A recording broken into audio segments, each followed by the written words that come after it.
حي على الفلاح.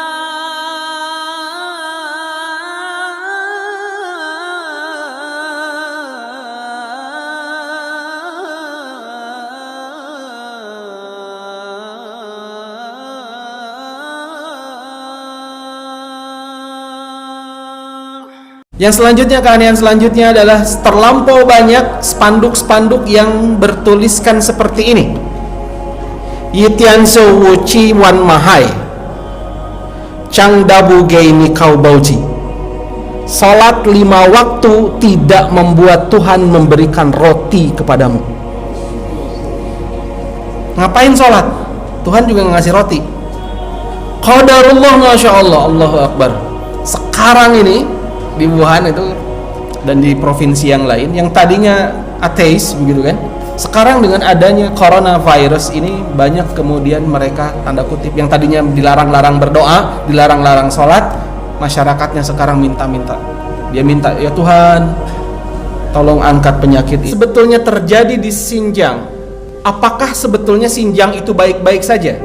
Dari mulai tahun 2018 sampai dengan kemarin, 2 minggu kemarin saya baru pulang juga dari sana. Kalau dari kasat mata mungkin akan kita mengambil kesimpulan Xinjiang itu baik-baik saja, karena kondisi provinsi Xinjiang apapun kotanya, baik itu Urumqi ibu kotanya, Kashgar ibu kota yang paling tua, Aksu dan sebagainya tidak sama seperti halnya kondisi daerah yang lain di negara yang lain. Kita seringkali menganggap bahwa Xinjiang itu mirip dengan Syria misalnya. Kita menganggap bahwa Xinjiang itu mirip dengan Palestina misalnya. Tidak sama sekali. Karena di Xinjiang itu sama sekali kalau secara fisik mereka tidak merusak fisik. Bangunan masjid banyak. Satu yang mereka rusak, pelarangan-pelarangan untuk kemudian beribadah. Tiap 1 mile di sana itu kita akan menemukan kondisi yang kita akan jadi aneh begitu. Kalau memang di sana tidak ada apa-apa, kenapa tiap 1 mile selalu ada pos pemeriksaan seperti ini? Yang meriksa juga bukan Satpol PP. Yang meriksa adalah aparat keamanan, bersenjata lengkap, berseragam lengkap begitu. Memeriksa semua yang akan lewat, siapapun. Bukan cuma ada metal detektor, tetapi mereka juga memeriksa ID card. Ini memeriksa ID card nih. KTP-nya diperiksa, bukan diperiksa manual, diperiksa dengan teknologi. Kalau orang asing diperiksa kemudian paspornya. Tahun 2000 yang lalu, 2018 itu ketika saya ditanya itu, Anda mau ngapain ke Xinjiang? Anda mau ngapain ke sini? Jawaban saya pada saat itu mudah-mudahan juga, dan kemudian itu jadi doa. Saya bilang bahwa saya businessman yang biasanya orang China datang ke Indonesia bisnis, saya pengen kebalikannya. Saya orang Indonesia pengen bisnis di China. Saya ingin melihat peluang bisnis di Urumqi pada saat itu. Kalau kita aware, tidak mungkin kemudian daerah itu tidak ada apa-apa kalau kemudian dijaga begitu ketatnya. Bukan cuma itu, masjid. Masjidnya banyak, oke, masjidnya banyak. Namun berbeda halnya perlakuan orang yang mau masuk ke masjid di provinsi lain di China dibandingkan dengan di Xinjiang. Di provinsi yang lain, kalau Bapak Ibu pernah ke China, ke Macau sekalipun, masuk ke dalam masjid, Bapak Ibu tidak akan diperiksa apapun. Tapi coba sholatlah di Xinjiang, apapun kotanya, termasuk kota besarnya Urumqi misalnya, ibu kotanya. Masjid yang masih bisa digunakan adalah masjid yang di depannya ada pos pengamanan seperti ini. Untuk penduduk pribumi itu 60 tahun baru boleh masuk masjid. 2020 itu sekarang tidak lagi pakai scan ID card, enggak. Orang asing masih scan paspor, tetapi untuk pribumi tidak lagi scan ID card. Mereka sudah pakai face recognition. Ada kamera, difoto, kalau terdeteksi, terdaftar, terdata, pintunya terbuka. Kalau enggak, pintunya tetap tertutup. Kalau orang asing saya acungkan paspor. Orang asing 60 tahun ke atas baru boleh masuk masjid. Bayangkan Bapak Ibu sekalian, di dalam masjid saya tidak menemukan pemuda sama sekali. Semuanya orang tua. Yang menyedihkan lagi adalah masjid dibuka dalam jangka waktu yang sangat sebentar. Kita di Indonesia sangat bebas. Setelah salam bisa berzikir, baik itu yang berzikirnya dijaharkan, dikeraskan ataupun disirkan, dilemah lembutkan. Setelah sholat kita bisa baca Quran, setelah sholat kita bisa berdoa. Di sana tidak bisa sama sekali. Setelah imam salam, assalamualaikum warahmatullah, assalamualaikum warahmatullah.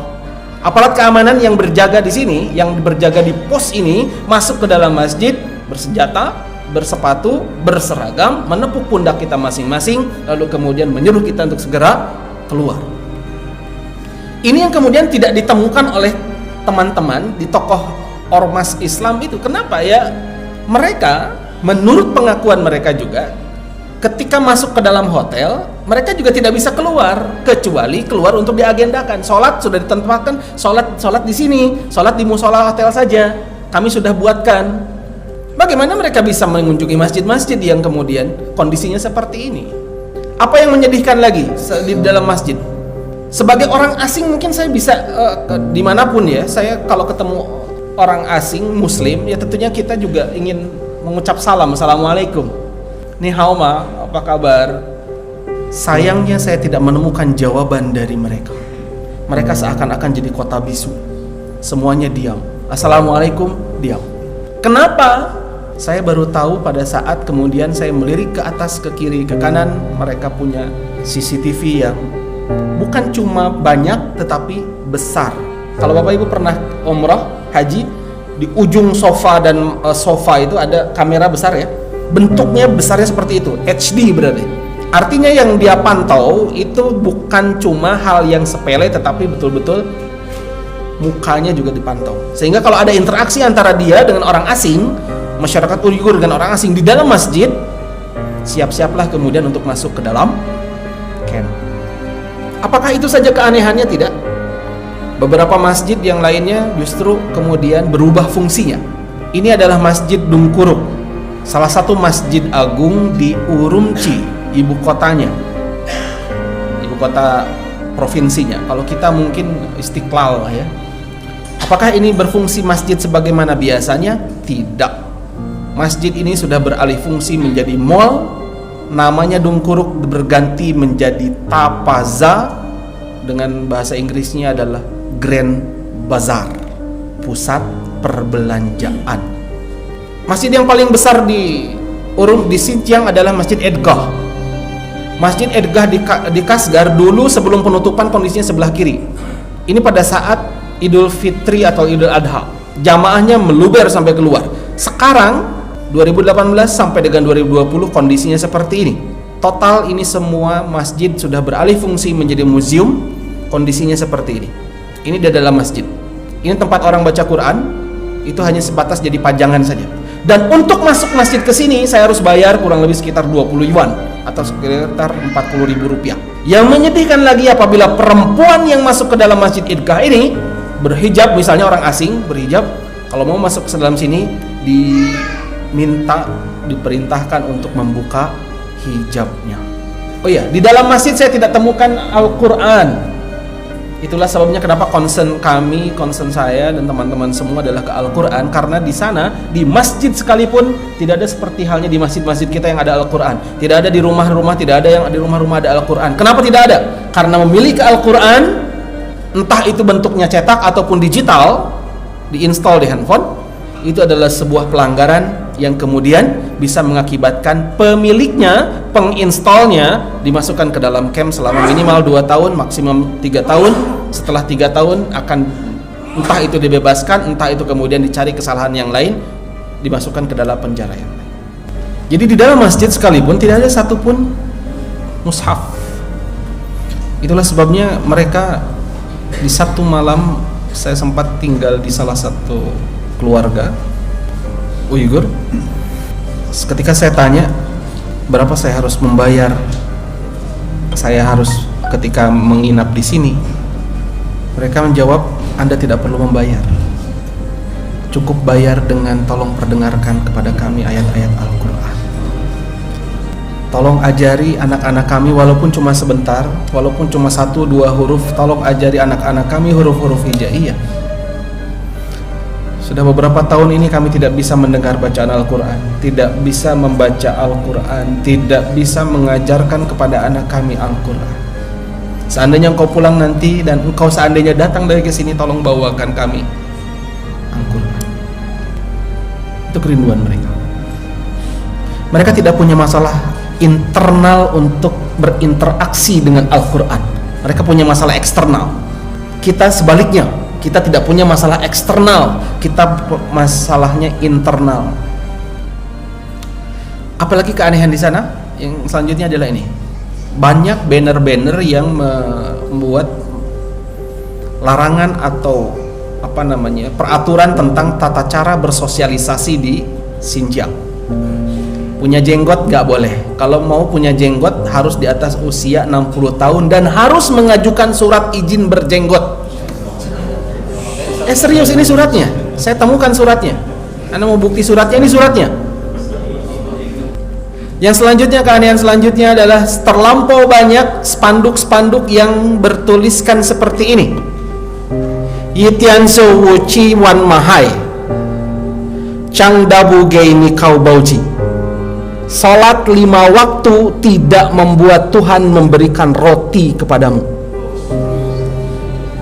Ngapain sholat? Tuhan juga ngasih roti. Qadarullah, Masya Allah, Allahu Akbar.